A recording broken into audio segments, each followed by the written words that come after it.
Çok basit bir karışım. Bir kaşık bal ve yarım limon. İşte öksürüğe karşı en etkili formül.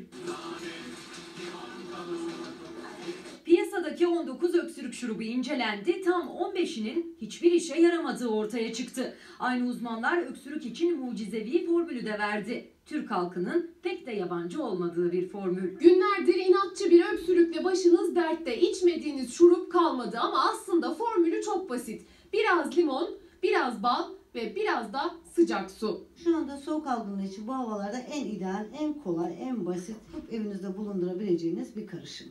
Öksürük, bronşit, günde 2 defa içseler yeterlidir. Amerikalı uzmanlara göre öksürük şurupları plasebo etkisi gösteriyor. Yani tıbbi olarak etkisi yok. Sadece psikolojik rahatlama sağlıyor.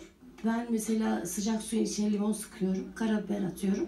Onunla beraber içiyorum. İyi geliyor bana yani. İşte zencefil, sıcak su, bal, efendime söyleyeyim, tarçın, marçın onlardan kullanıyorum. Biraz faydası oluyor. Öksürük şurubu içiyor. Yok onu kullanmıyorum ben. Şurup falan içer mi? Ara sıra kullanıyorum. İşe yarıyor mu şurup?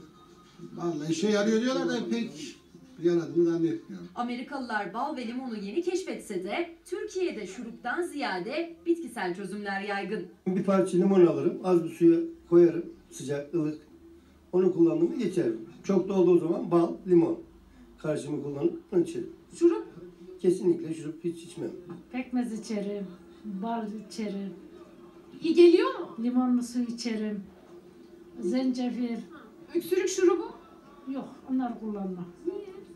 Onlar geçirmiyor ki zaten. Üstelik ballı limonlu sıcak su kilo vermeye de yarıyor. Sabahları aç karnına aldığınızda hem bağırsaklarınızı çalıştırıyor hem kanınızı temizliyor hem de yağ eritici. Çünkü biz bunu kolesterol için bile veriyoruz. Yollar